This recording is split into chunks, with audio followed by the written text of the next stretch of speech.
Hello दोस्तों, BY के book summary में आपका स्वागत है। मैं हूं अमीन।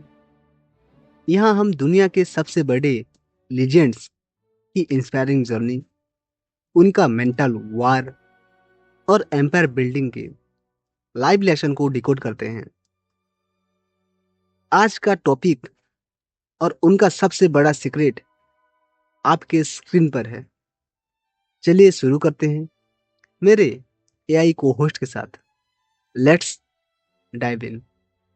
चलिए आज के इस खास विश्लेषण में सीधा गोता लगाते हैं। देखिए, आज हम सिर्फ क्रिकेट के स्कोर या कुछ मैचों की बात नहीं करने वाले हैं, बिल्कुल नहीं। आज की हमारी ये चर्चा ना एक अकल्पनीय अनुशासन के बारे में है।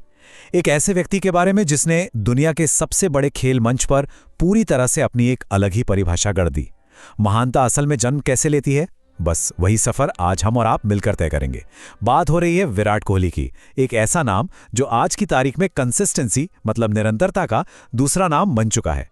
आइए इस लेजेंड के बनने की कहानी, उनके शरीर और उनकी उस गजब की मानसिक मजबूती का गहराई से विश्लेषण करते हैं। इस सफर की असली शुरुआत को समझने के लिए ना हमें इतिहास के एक बेहद बेहद भावुक पन्ने को पलटना होगा। जरा इस दृश्य की कल्पना कीजिए। 18 दिसंबर 2006 का दिन है। रात के करीब 3 बज रहे हैं। दिल्ली में एक 18 साल का लड़का गहरी नींद में सोया है। वो दिल्ली के लिए रणजी ट्रॉफी का मैच खेल रहा है और पहले दिन क्रीज पर 40 रन बनाकर नाबाद भी है। अगले दिन उसे फिर से बैटिंग करने उतरना है। लेकिन अचानक फोन बजता है और खबर आती है कि उसके पिता प्रेम कोहली जी का निधन हो गया है। सच कहूं तो उस सर्द रात में शायद ही किसी ने सपने में भी ये सोचा होगा कि वो टूट चुका लड़का अगली सुबह वापस उस मैदान पर कदम रखेगा। लेकिन अगली सुबह जो हुआ वो इतिहास है। 90 ये सिर्फ बोर्ड पर टंगा हुआ कोई स्कोर नहीं है। अगली ही सुबह वो 18 साल का लड़का अपने ड्रेसिंग रूम में पैड पहने पूरी तरह तैयार बैठा था। वो क्रीज पर उतरा और अपनी टीम के लिए उसने पूरे 90 रन बनाए। और सबसे बड़ी बात देखिए, अपनी इस पारी को खेलने के ठीक बाद उसी शाम वो सीधे अपने पिता के अंतिम संस्कार में पहुंचा। इस एक अकेले नंबर के पीछे जो असीम भावनात्मक बोझ और जो अकल्पनीय मानसिक दृढ़ता छिपी है ना, उसे शब्दों में बयां करना सच में नामुमकिन सा लगता है। अक्सर ये सवाल उठता है कि कैरेक्टर मतलब हमारा चरित्र आखिर होता क्या है। देखिए, टैलेंट तो अच्छे दिनों में हर कोई दिखा देता है ना। लेकिन चरित्र की असली पहचान तब होती है जब आप अपने सबसे बुरे और सबसे ज्यादा दबाव वाले पलों से गुजर रहे हों। 2006 की वो दर्दनाक घटना कोई एक दिन की कहानी नहीं थी। वो असल में एक कैरेक्टर डिक्लेरेशन था। बस उसी एक घटना ने उस मजबूत नींव को तैयार कर दिया था जिस पर आगे चलकर दुनिया के सबसे महान क्रिकेट करियर की पूरी इमारत खड़ी होने वाली थी। तो सेक्शन 5 द फिटनेस रेवोल्यूशन, ये जो मानसिक अनुशासन था वो शारीरिक बदलाव में कैसे बदला, आइए वो देखते हैं। विराट के आने से पहले के दौर को जरा याद कीजिए। प्री कोहली एरा में खेल में आपकी स्किल सबसे ऊपर होती थी और फिटनेस, खैर वो बस एक ऑप्शनल चीज मानी जाती थी। लेकिन कोहली एरा ने इस पूरी सोच को ही पलट कर रख दिया। उन्होंने अपने शरीर को ही एक हथियार बना लिया, एक परफेक्ट ट्यून्ड इंस्ट्रूमेंट की तरह। उन्होंने अपनी डाइट से चीनी पूरी तरह से हटा दी, प्योर वेजिटेरियन बन गए, बाहर का खाना तो बिल्कुल ही बंद। ये सब सिर्फ एक खिलाड़ी का रूटीन भर नहीं था, बल्कि ये पूरी की पूरी एक नई जनरेशन के लिए फिटनेस का अल्टीमेट ब्लूप्रिंट बन गया था। और इतने कड़े, लगभग अमानवीय अनुशासन का नतीजा क्या निकला? एक और ऐतिहासिक नंबर 900। अपनी इसी अद्भुत फिटनेस और कभी ना टूटने वाली कंसिस्टेंसी के दम पर विराट कोहली क्रिकेट के पूरे इतिहास में इकलौते ऐसे बल्लेबाज बन गए जिन्होंने तीनों ही फॉर्मेट्स, टेस्ट, वनडे और T20 में 900 से ज्यादा ICC रेटिंग पॉइंट्स हासिल किए हैं। मतलब दुनिया का और कोई भी खिलाड़ी आज तक ये कारनामा नहीं कर पाया है। अब बात करते हैं सेक्शन 8 की, द ट्रायल ऑफ लॉयल्टी, महानता का एक और बहुत ही अहम स्तंभ। वफादारी की ऐसी मिसाल मॉडर्न स्पोर्ट्स में बहुत ही कम देखने को मिलती है। 2008 में जब IPL शुरू हुआ था, तब से लेकर 2025 तक लगातार पूरे 18 सीजन उन्होंने सिर्फ और सिर्फ एक ही फ्रेंचाइजी के लिए क्रिकेट खेला। रॉयल चैलेंजर्स बैंगलोर के साथ उनका ये सफर बिल्कुल भी आसान नहीं था। जब टीम लगातार हार के दलदल में फंसी थी, तब भी वो वहीं थे। जब आलोचक चीख चीख कर कह रहे थे कि ये टीम कभी कोई ट्रॉफी नहीं जीत पाएगी, तब भी वो अपनी टीम के साथ किसी चट्टान की तरह खड़े रहे। और आखिरकार इस अटूट वफादारी का फल 2025 में मिला, जब RCB ने अपना पहला IPL खिताब अपने नाम किया। अगर हम विराट के करियर को देखें तो 2 IPL सीजन्स हमेशा के लिए अमर हो चुके हैं।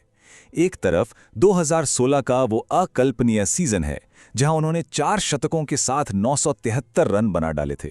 सच कहूं तो एक ऐसा रिकॉर्ड जो आज तक कोई नहीं तोड़ पाया है। और दूसरी तरफ है 2025 का वो खिताबी सीजन, जहां 18 साल के उस लंबे और थका देने वाले इंतजार के बाद उन्होंने 657 रनों का बेहद अहम योगदान दिया और आखिरकार उस चमचमाती ट्रॉफी को उठा ही लिया।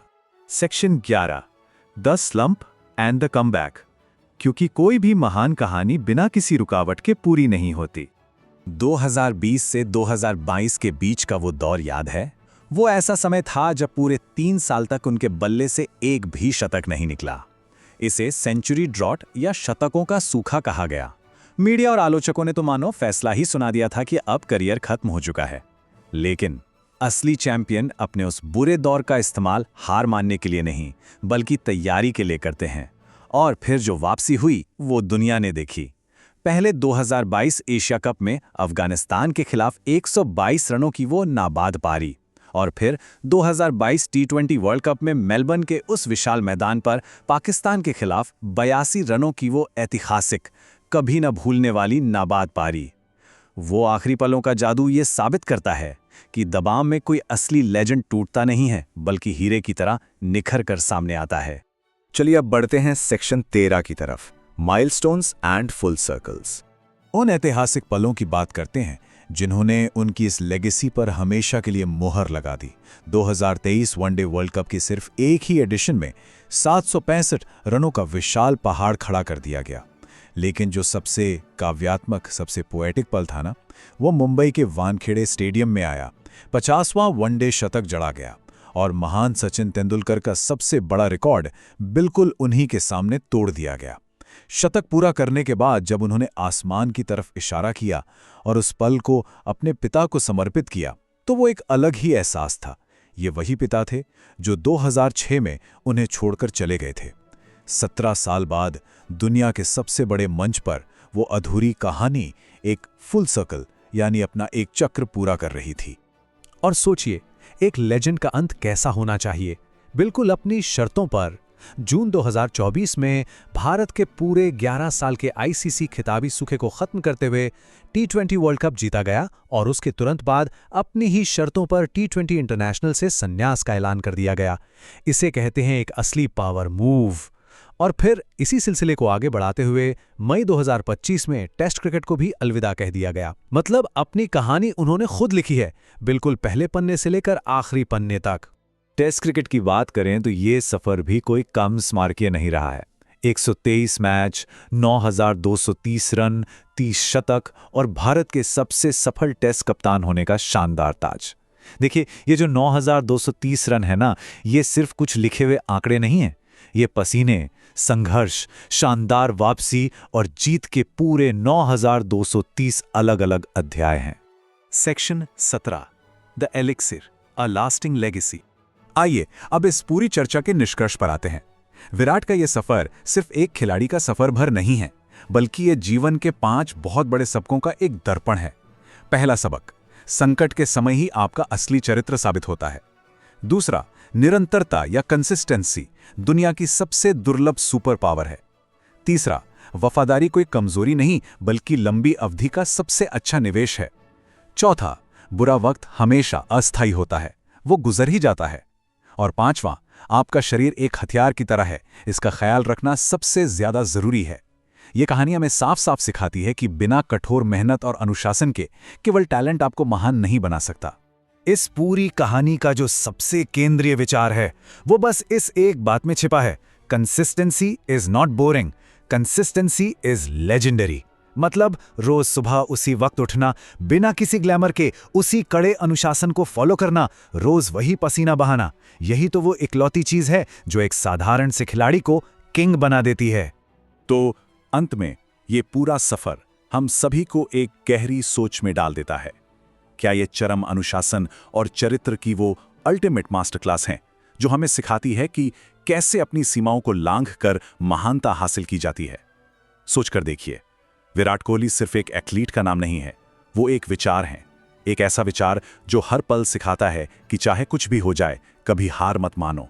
बस इसी शानदार प्रेरणा के साथ हमारे आज के इस विश्लेषण की यही समाप्ति होती है।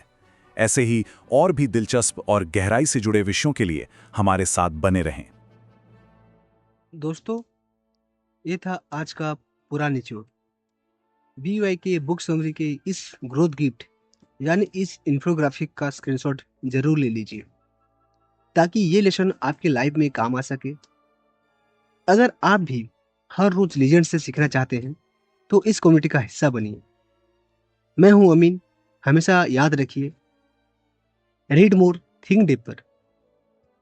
अगली वीडियो किस पर होनी चाहिए कमेंट में जरूर बताएं। मिलते हैं अगले एपिसोड में।